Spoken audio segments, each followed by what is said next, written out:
Bom, aula 27, vamos continuar, né?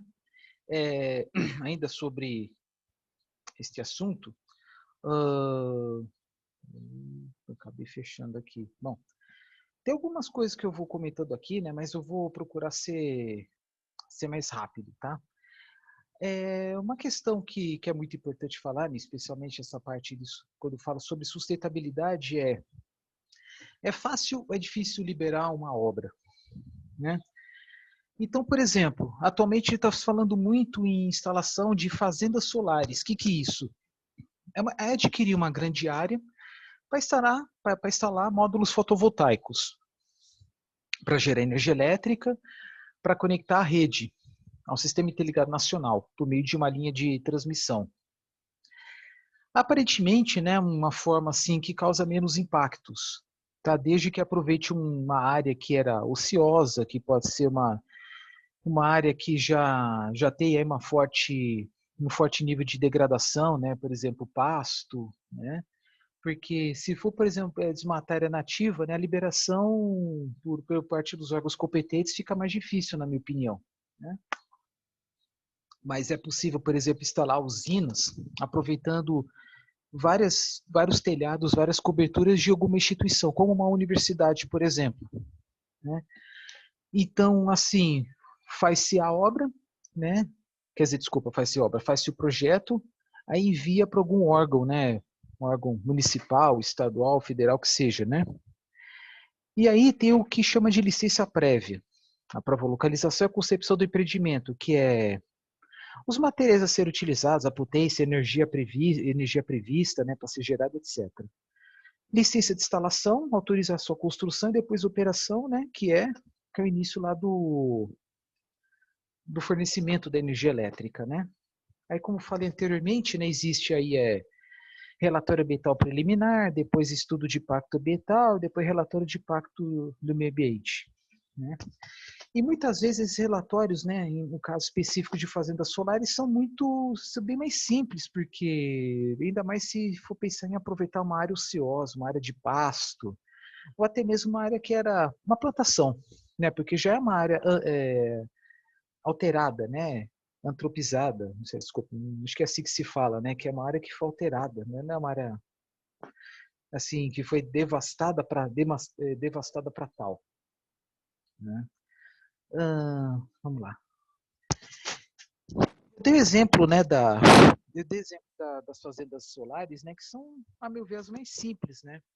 Agora, por exemplo, uma fazenda eólica é mais complicada porque envolve altura, tem a questão também da dificuldade aí como é que se fala, não dificuldade, né, mas possibilidade, né, de passar aviões nas proximidades, outro veículo aéreo, né? Por exemplo, se for falar em hidrelétrica, né, tem a questão da gestão das águas, a fauna e a flora afetadas, principalmente peixes. Se for pensar em uma usina termoelétrica, tem a questão das emissões, a altura das chaminés. Então, para cada caso é um caso. Então, aqui, para fazer licenciamento ambiental de parques eólicos offshore, isto é, geradores instalados em alto mar. Precisa, né, de autorização de diversos órgãos, como esses aqui. E se tratando de geração fotovoltaica, desculpa, eólica, tem a questão da altura, aqui ó, aeronáutica. E se tratando de alto mar, né, tem a questão do se vai afetar ou não, né, a fauna e a flora no fundo do mar, né? E aí fala ICMBio, por exemplo, né, Conselho Nacional do Meio Ambiente, Ministério do Meio Ambiente, e também a conexão com o Sistema Interligado Nacional, né, ONS, ANEEL, Ministério das Minas e Energia, entre outros exemplos, tá? Aqui, fato está no mar, né, Marinha, ANTAC, tá bom? Entre outros órgãos, aí cada caso é o caso.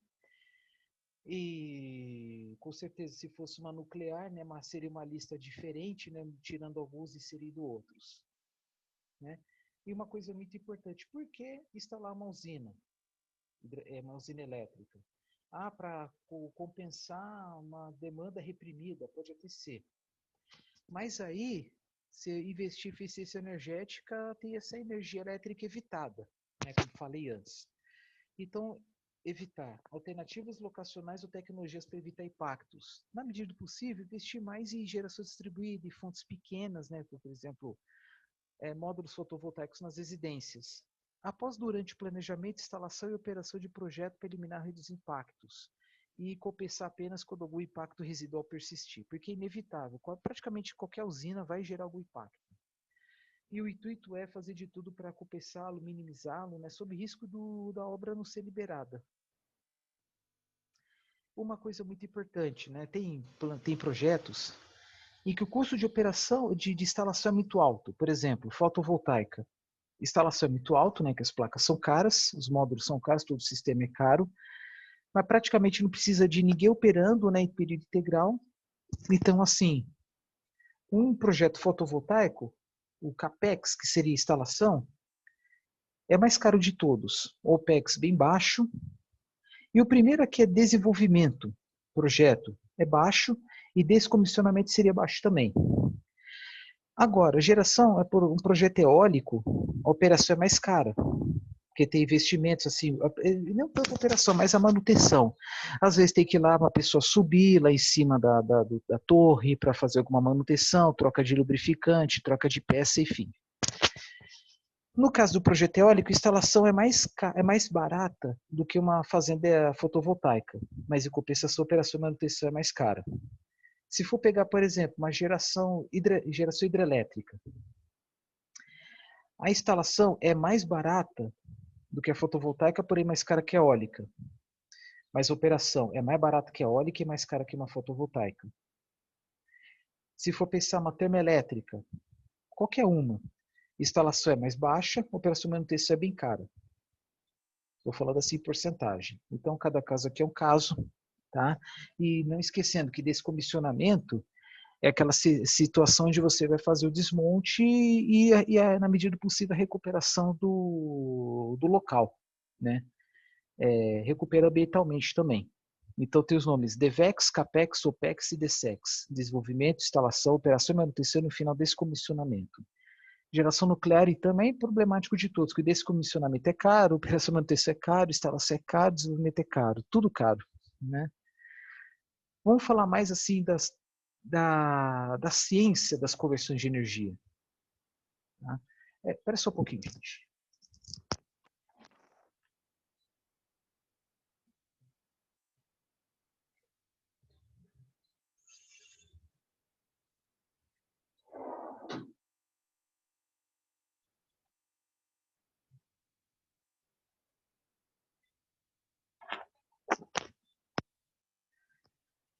Bom,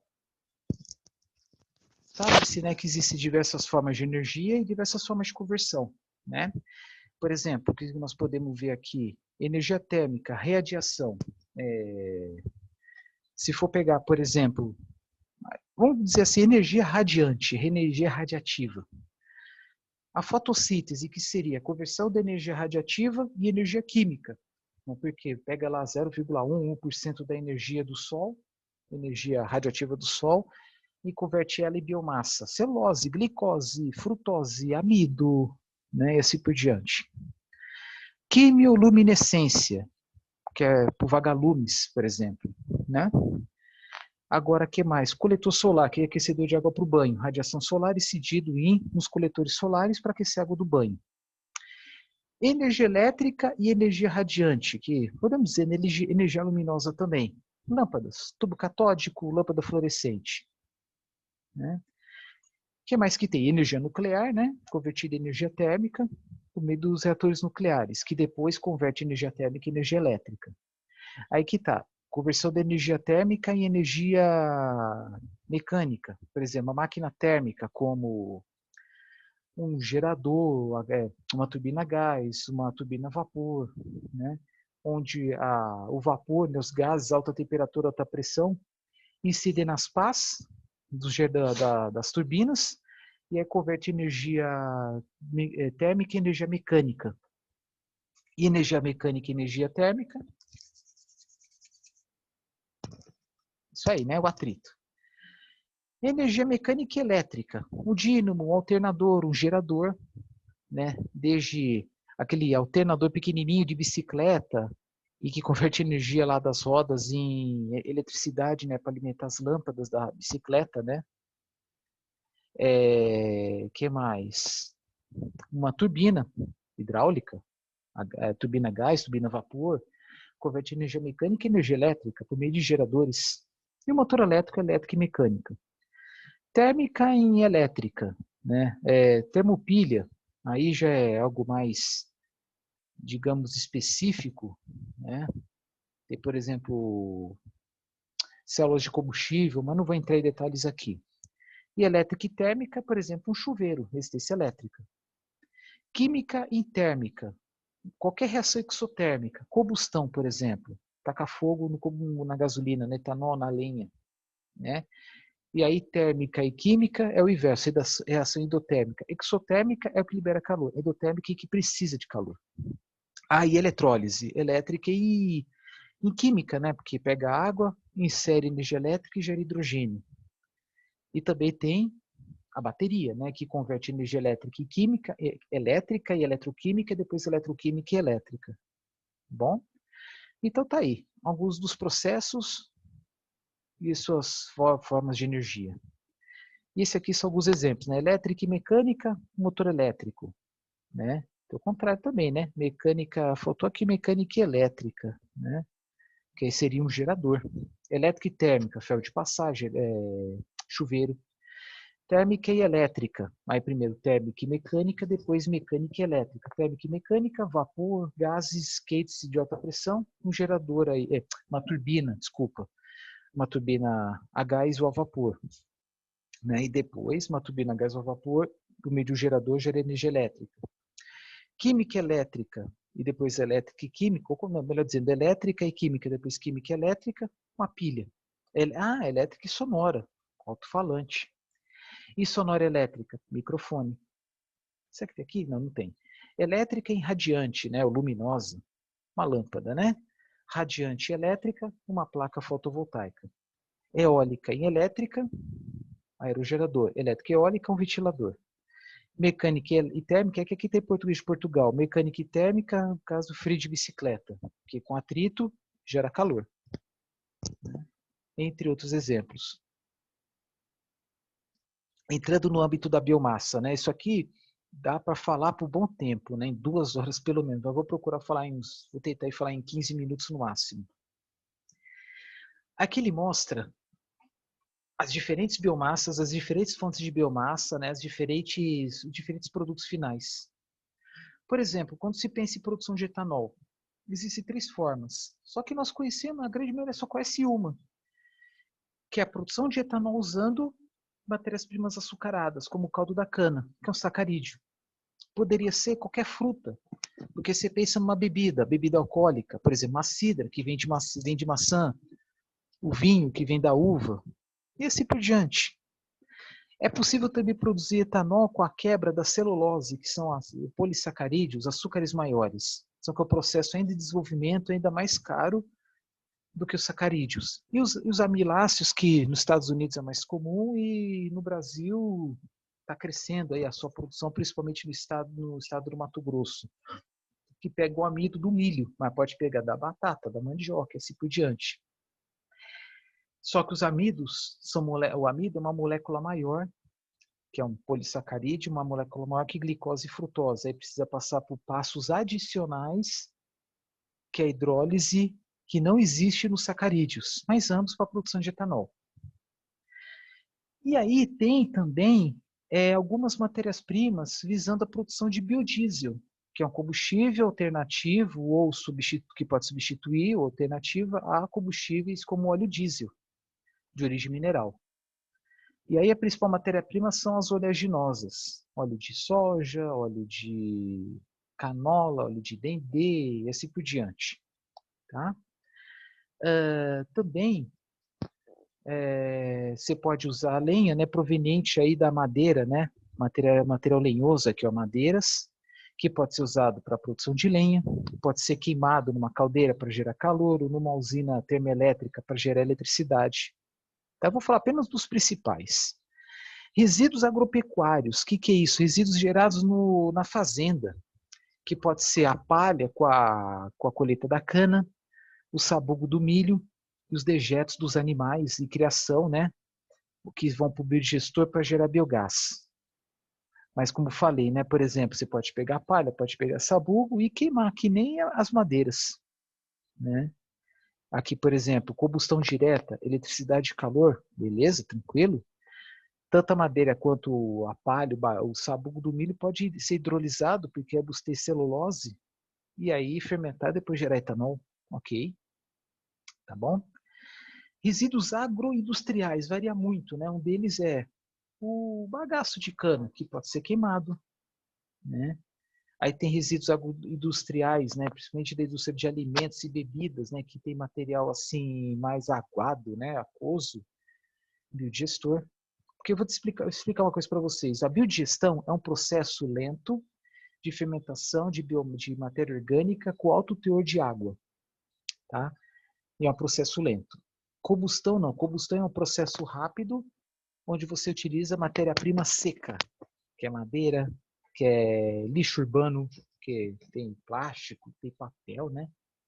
É palha, bom, entre outros. Tá? Eu não vou entrar em detalhes aqui, de outros aqui. O biodiesel, por exemplo, você tem que usar matéria-prima aquosa, mais líquida, no caso, os óleos e gorduras, né? Mas aí para produzir biodiesel usando gorduras, que é aquele lipídio sólido, tem que aumentar a temperatura, derreter, enfim, né?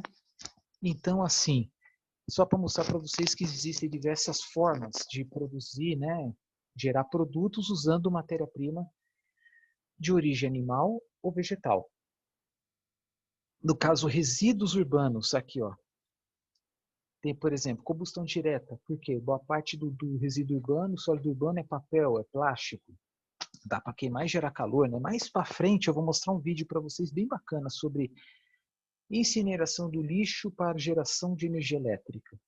Mas também existem pesquisas, né, por meio de processo da gasificação. O que é isso? Converter um sólido em gás no reator a alta temperatura, pelo menos 700 graus. Para quê? Para gerar gás, podendo ser usado para queimar, para gerar calor, eletricidade. Tem também, pensando em pirólise. O que é pirólise? Ocorre a uma temperatura mais baixa que a gasificação, mas você coloca um produto, um material residual ou matéria-prima nobre sólida, pode ser resíduo sólido urbano, pode ser madeira, pode ser palha, pode ser sabugo, para que você ocorra um conjunto de reações químicas que no final das contas vai gerar um produto assim, um pouco de sólido, que é um biocarvão, um tanto de líquido, que é um líquido escuro, né, que é rico em alcatrão, tem um cheiro característico que lembra cigarro, que pode ser usado pela indústria química, e gases, né, que são algumas frações são combustíveis, outras não, que ao passar num processo de condensação, né, passar por um tubo de condensação, um tubo de resfriamento, de condensação, né, umas parcelas desses gases podem condensar e outros não. Aí alguns desses gases que não condensam, incondensáveis, quer dizer, incondensável, que não condensam a temperatura ambiente, pelo menos. Alguns deles podem ser queimados, como hidrogênio, gás metano e monóxido de carbono, e outros não, como vapor, como dióxido de carbono. Tá? Então é isso. Tem alguns processos aqui que são muito comuns, outros nem tanto. Como essa energia é aproveitada no Brasil? Agora nós vamos falar mais do balanço energético no Brasil. Oferta interna. Até 1960, como vocês estão vendo aqui, né, a disponibilidade de energia era dada principalmente pela lenha. Da lenha você fazia comida, muitos processos industriais, onde precisava de movimento, energia do movimento, aí utilizava caldeiras. Só que com o tempo foram sendo introduzidas algumas fontes de energia a mais aí, né, petróleo e seus derivados, tá, queima de gasolina, diesel e motores, tá? O carvão mineral foi surgindo também com o crescimento da siderurgia. Hidráulicas também, né, para geração de energia elétrica, né, porque é a energia mais nobre que tem, que é responsável aí pelo acionamento de equipamentos que só ele que aciona, né? E os produtos da cana devido ao programa chamado Proálcool, que iniciou a partir da década de 70, visando inicialmente aumentar a produção de etanol para misturar a gasolina, frente aos aumentos bruscos do preço da gasolina, também outros derivados, né? Petróleo, aumento do preço do barril a partir da década de 70, primeira crise, segunda crise do petróleo, devido aí a conflitos, questões geopolíticas. Então, aumentou o preço rapidinho, né? Porque o Brasil era um grande importador de petróleo e derivados mais ainda. Então, foram buscando várias alternativas, né?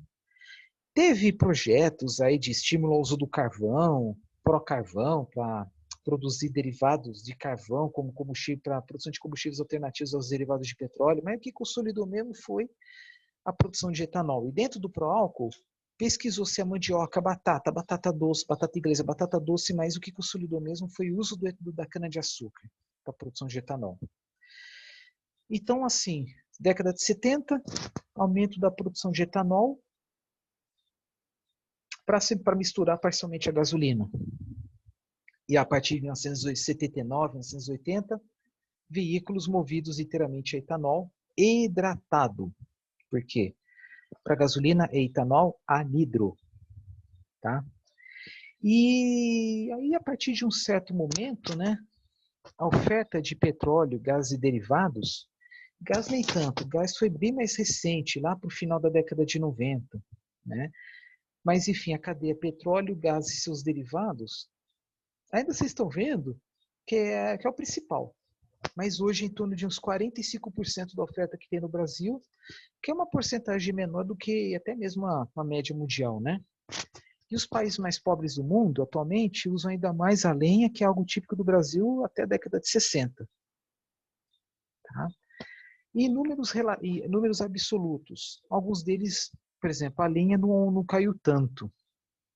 Subiu bastante dos petróleos, subiu bem das hidráulicas, produtos da cana, né, que é bagaço de cana, etanol.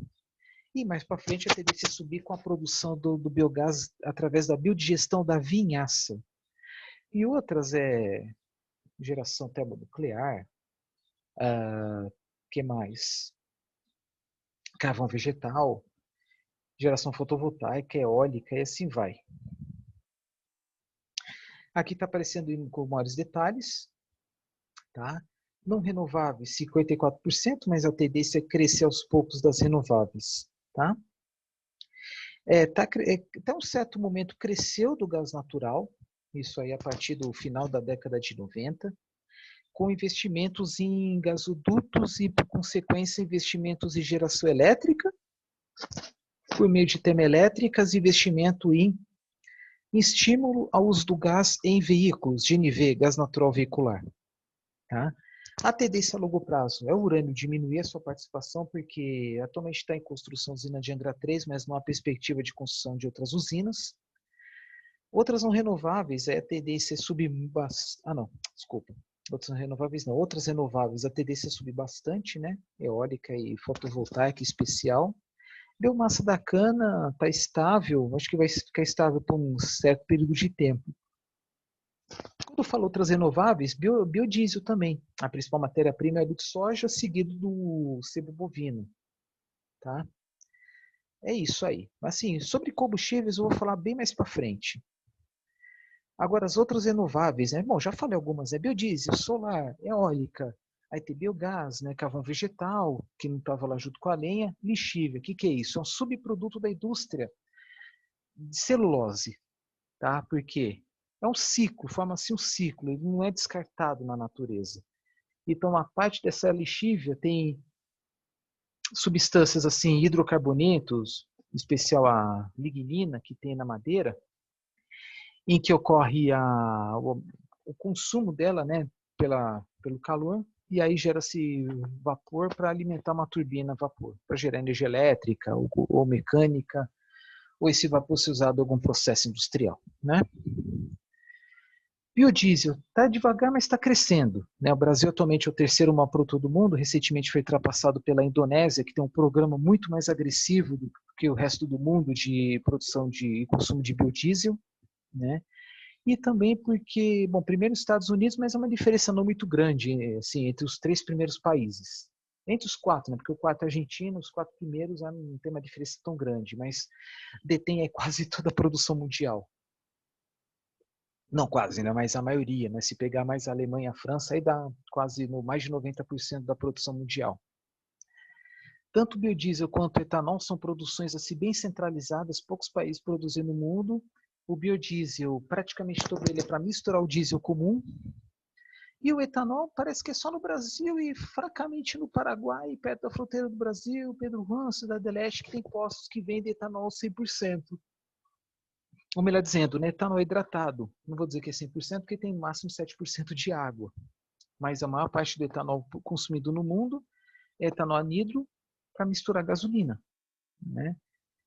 E biogás, há iniciativas bem preliminares, mas a maior parte da produção de biogás no Brasil está no oeste do Paraná, região de Toledo, Cascavel, onde tem aí muitas criações de suínos, onde há uma iniciativa maior aí de produção de biogás para geração de energia elétrica, água quente e também movimentar veículos, né, desde que converta biogás e biometano. Biometano é o biogás aí mais aperfeiçoado, melhor dizendo, né, tratado, tira-se o dióxido de carbono, umidade, material particulado, aí vira um gás aí com quase 100%, mais de 90% de metano, por isso que chama biometano.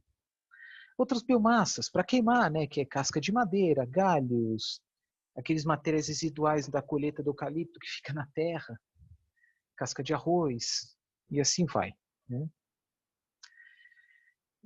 Que mais? Oferta interna de energia, né? Não tem muita coisa o que falar, tá? Mostra um pouco da dinâmica de crescimento, de queda. Consumo final energético por fonte. E aqui ele mostra uma unidade, gente, vai para comparar fontes totalmente diferentes. Porque não tem como comparar, por exemplo, bagaço de cana, que é sólido, vegetal, com óleo diesel, que é líquido, mineral, né? Então existe uma unidade para uniformizá-los. O que é? É uma unidade de energia. Em português se chama TEP, toneladas equivalentes de petróleo. Porque, por exemplo, uma tonelada de petróleo, adota-se o padrão que uma tonelada de petróleo médio padrão tem uma quantidade de energia, uma tonelada. Aí faz a sua devida comparação. Uma tonelada de petróleo e energia equivale a quantas toneladas de etanol, por exemplo? Ah, sei lá, 5. Então, uma tonelada de petróleo equivale tem a mesma quantidade de energia que 5 toneladas de etanol, vamos supor. É isso onde eu quero chegar. Então, em quantidade de energia, o produto final, né, que tem mais, né, é o óleo diesel. O que inclui o biodiesel. Tá? Porque atualmente existe um programa, o Programa Nacional de Produção de Biodiesel, que visa aumentar 1% ao ano o teor de biodiesel no diesel mineral. Então, por decreto está 12%, mas excepcionalmente esse ano diminuiu para 10%, mas tem sei quem sabe ano que vem aumentar para 13%. E em 2000, e outro ano aumentar para 14%, que até chegar a 15%, depois vão pensar o que eles vão fazer. A Indonésia, que tem um programa mais agressivo, ia aumentar para 40%, mas atualmente está 30%. Tá? É meio complicado assim aumentar radicalmente, e sim 10%, porque pode ter uma alteração, aí uma desestruturação do fornecimento de matéria-prima, o preço subir muito, ou ter uma busca desenfreada aí na busca de outras áreas agrícolas, inclusive pensando em desmatamento, né, para produzir culturas agrícolas, dizem que é a principal crítica do biodiesel lá da Indonésia, né, que geralmente ele é produzido usando o dendê, também é óleo de palma, né? E para isso foi devastado várias áreas de florestas tropicais para plantar dendê. E aí aquele conceito, né, aquele caráter ambiental vai por água abaixo. Como é que é no Brasil? A maior parte do biodiesel vem do óleo de soja e que é musicado, inclusive, como um subproduto, porque planta soja, colhe soja pensando principalmente no farelo, que é 80% da soja, proteína, né, rico em proteínas. Então pega-se o óleo, que já era usado como para fritura, né, exportável inclusive, para também usar para a produção de biodiesel. Claro, né, que o preço subiu, claro que a procura por plantar mais soja aumentou, né, mas como o crescimento tem sido mais devagar aqui na Indonésia, Então, o impacto ao meio ambiente, né, desmatamento, o impacto na agricultura não tem sido tão grande. Ao contrário do milho, porque o maior produtor mundial de milho no mundo são os Estados Unidos, que também é o maior produtor de etanol. Então, teve um período aí, há 10 anos atrás, que houve um crescimento vertiginoso da produção de etanol, em que houve aumento da procura do milho, lei da oferta e da procura, o preço do milho subiu. Né? Então, é isso.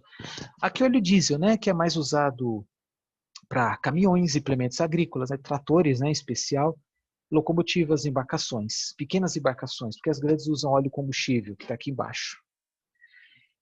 Só que em conteúdo de energia, só pede para eletricidade, independente da fonte. Bagaço de cana, né, que é o subproduto, né, industrial, produzido na indústria, que é, grosso modo, é usado para queimar na própria usina, ou os usineiros vendem o excedente para alguma fábrica que tem caldeira, enfim.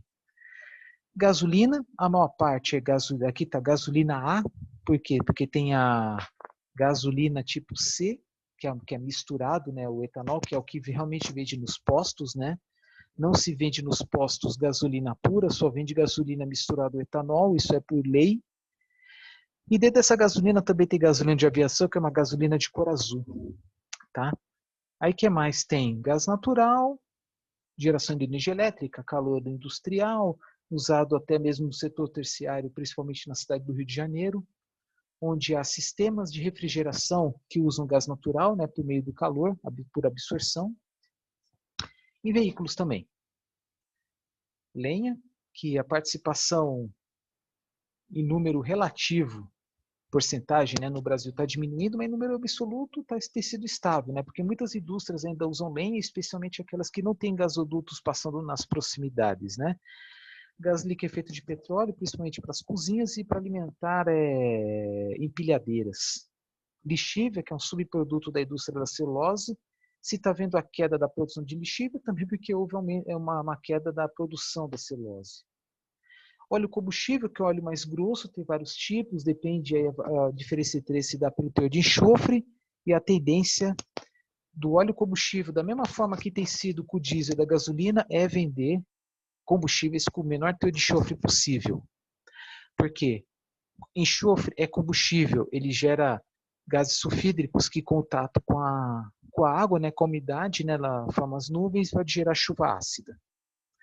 E outras fontes, gás residual das refinarias, gás residual de processos da siderurgia e assim por diante. Né? De 2018 a 2019 teve um pequeno crescimento, para 2020, infelizmente, nós vamos reparar uma queda aí devido à pandemia. Consumo final por fonte, como falei, em porcentagem a linha despencou. A tendência, se bem a longo prazo, o derivado de petróleo cair também. Tá? Consumo final de energia por fonte, não é muito diferente do que foi apresentado anteriormente, mas é a grande questão. Cada setor tem lá suas características. Por exemplo, setor de transportes. A maior parte disparado por meio de combustíveis não renováveis, né? Mais de 90%, vamos dizer mais de 90% não, vai, 88% a 90% mais ou menos, né, de todo o combustível consumido por veículos com motor a diesel, que são os veículos pesados, e raramente alguns veículos leves, usa óleo diesel.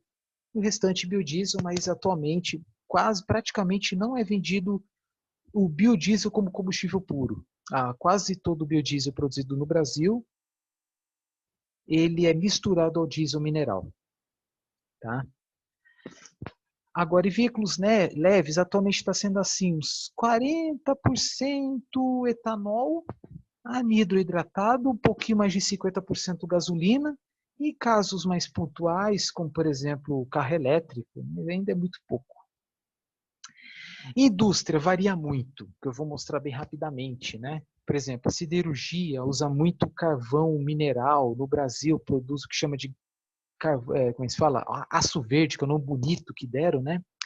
Porque talvez seja o único país do mundo que utiliza também carvão vegetal em seus processos. Tá? Residências, aí é eletricidade, gás liquefeito de petróleo, e apenas algumas cidades gás natural para aquecer água para o banho ou para cocção, cozimento, né? Serviços não é muito diferente. Agropecuária, aí pega os implementos agrícolas, veículos agrícolas, eletricidade, lenha, tá? Então, por exemplo, os implementos agrícolas, os tratores, diesel praticamente, né? Com conteúdo de biodiesel seguindo a lei. Mais para frente explico mais sobre isso. Eletricidade, para eliminação, ventilação, né? E gás natural produzido por algumas fazendas, tá bom? E lenha também, por exemplo, para aquecimento de ambientes, né? Onde vivem os pintinhos, as aves, né?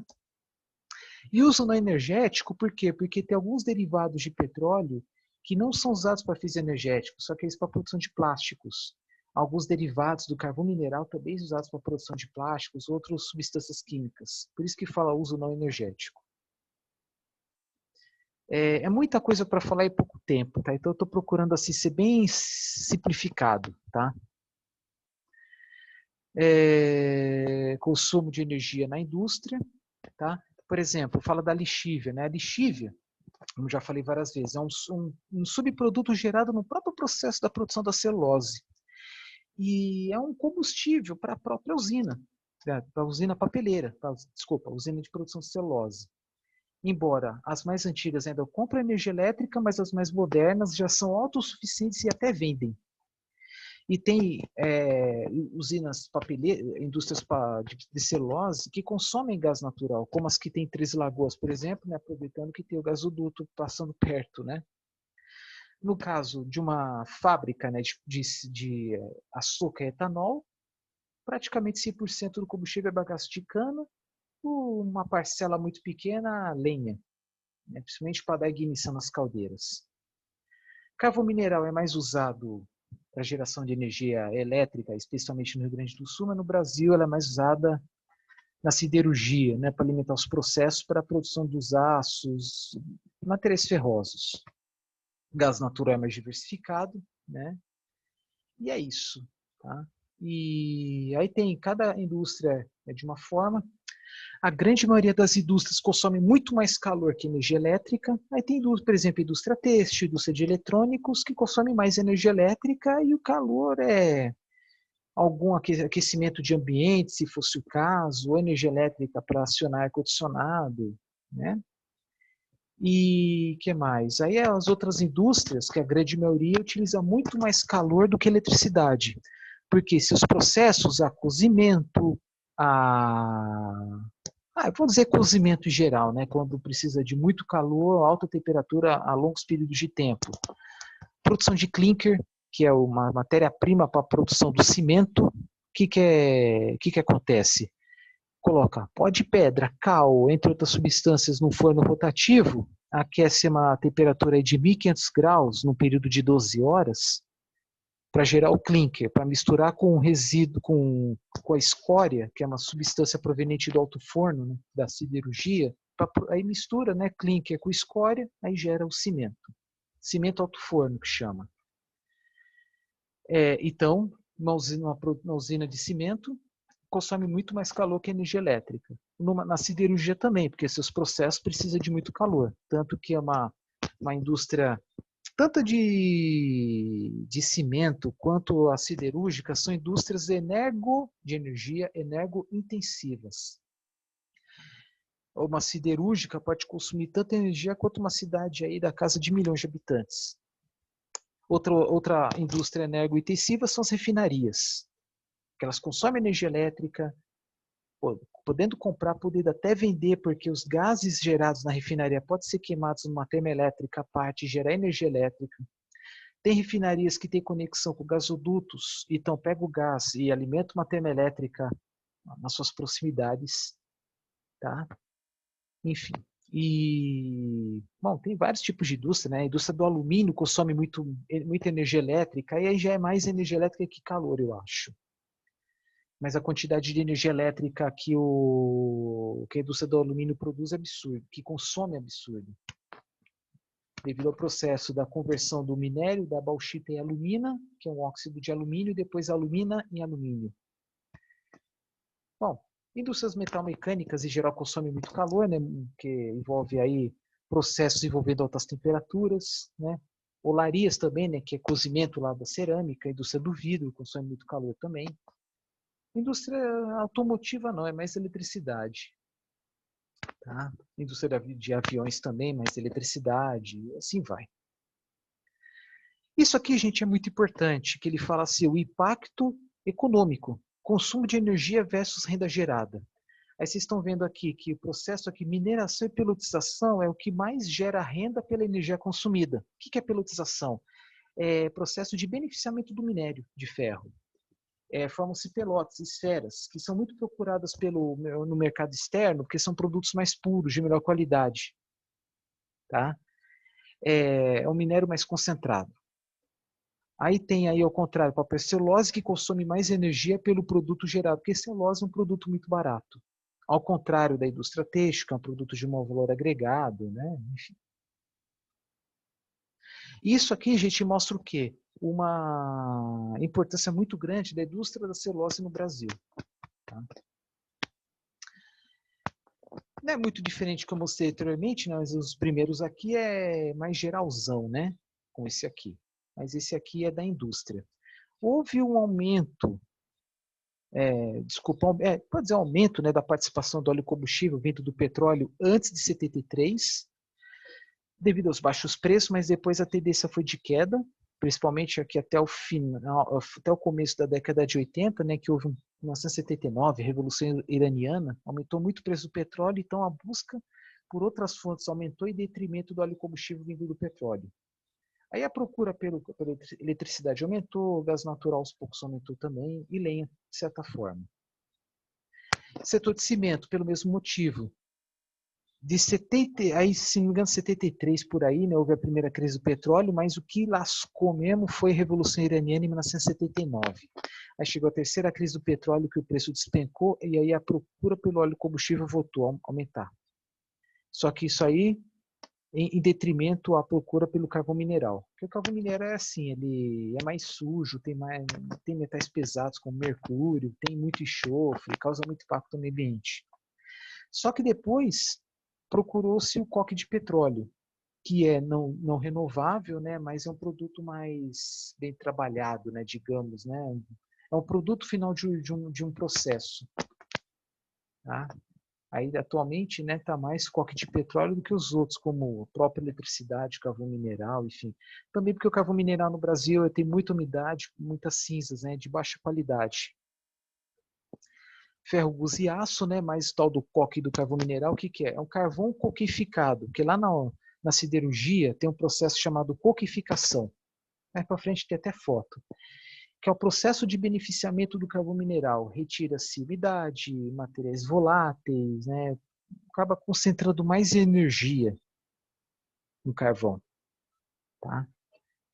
Aí tem do outro lado aqui, né, o anterior, coque de petróleo, que você vai cozinhar, vai fervendo o petróleo, fervendo mesmo, que nem tivesse fervendo caldo de cana para virar melaço.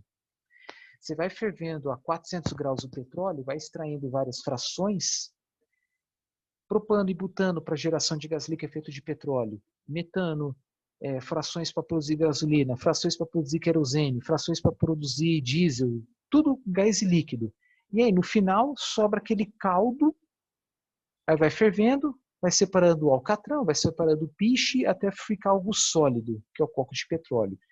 É que nem você ficar fervendo caldo de cana para virar rapadura.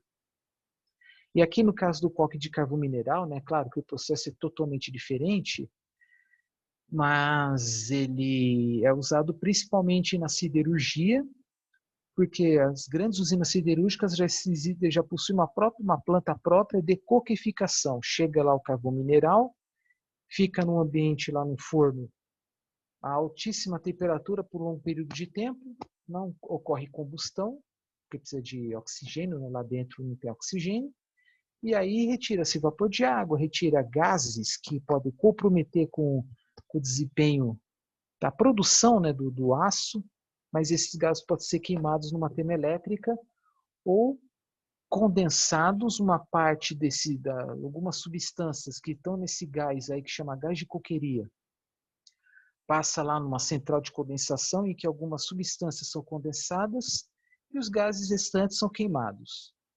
E a substância que vira condensado pode ser usada para a indústria química. Por exemplo, no século XIX usava-se uma substância vinda do carvão para dar a cor azul à calça jeans. Né? Só para mostrar que cada indústria tem uma particularidade. Essa é uma siderúrgica, especial aqui é uma linha de coquificação. Tá? O carvão fica dentro de vários fornos, a uma alta temperatura e por um longo período de tempo, para gerar o coque, que é um produto de qualidade superior, que ao abrir as portas dos fornos, né, aí entra em contato com o oxigênio do ar, aí começa a pegar fogo por causa da alta temperatura que sai o coque. Aí fala em 500 graus, 600 graus, né? Então, o carvão mineral e também o coque, né, 500, 600 graus, né? Não precisa de palito de fósforo, não precisa de eletricidade para dar chama, é só pelo calor e presença de oxigênio já pega fogo naturalmente. É que nem, por exemplo, um forno a lenha muito, muito, muito, muito quente, você tacar uma folha de papel lá dentro, ele queima por si só, sem entrar em contato com a lenha. Aí é onde eu quero chegar. E aí tem umas tubulações que coletam os gases, né, para não jogar para a atmosfera, que pode ser queimados numa caldeira, numa turbina a gás para gerar eletricidade, e também, se for o caso, energia mecânica, se fosse o caso, ou levar para uma indústria química para produzir substâncias das mais diversas. Tá? E é uma linha, assim, um ambiente altamente insalubre. No passado, muita gente pegava doenças ocupacionais, né, leucopenia, né, que é carência de número suficiente de glóbulos brancos, ou até leucemia, câncer, né? Por causa da presença de gases, compostos aromáticos, que são cancerígenos. E uma parte desses gases vai para a atmosfera, não tem jeito, vira um passivo ambiental. Aí tem outros gases gerados na indústria, nessa indústria, né? Gás de aciaria, que é para purificar o aço, e gás de alto forno, que é o coração da siderúrgica, onde ocorre o derretimento, né? Separação do ferro do minério. E esse aqui, gente, é a escória incandescente, que é aquela que é usada na indústria do cimento. Ela escorre em um determinado ambiente, deixa esfriar, e depois de um certo tempo pega ele e leva para a indústria do cimento para beneficiar. E na aciaria, além do que chama de ferro gusa, que é um ferro com 90% mais ou menos, né, 90%, 92% de aço, também coloca sucata. Essa é uma indústria de alumínio. Essa é a CBA, que fica na cidade de Alumínio, perto de Sorocaba, interior de São Paulo, tá? Então, assim, é uma indústria que consome muita eletricidade, né? Tem grandes linhas de produção, né? Para laminação, para produzir aquelas bobinas de alumínio, chapas de alumínio também. E é um processo que consome muita eletricidade. E quando fala, a estrutura do consumo do setor químico é muito relativa, porque tem várias indústrias químicas, de plásticos, refinarias, enfim.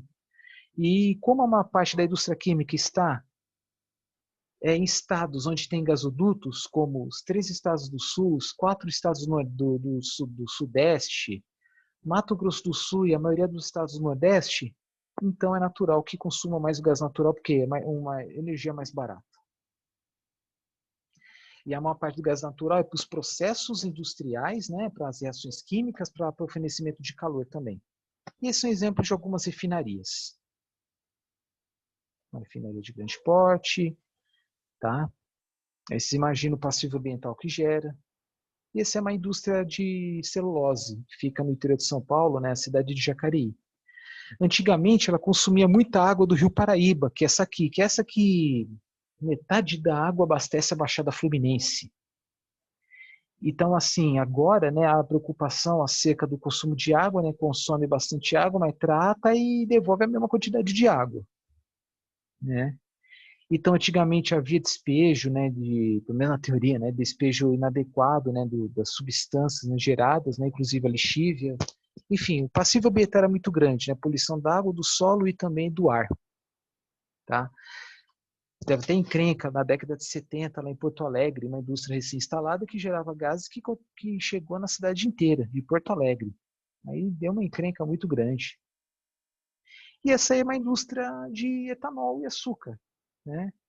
Que aí tem lá seus passivos ambientais, mas é o CO2 gerado, né, o CO2 que ela libera, né, ou é pela queima da biomassa ou pela fermentação dos açúcares. Então, esse CO2 acaba sendo aproveitado pela natureza.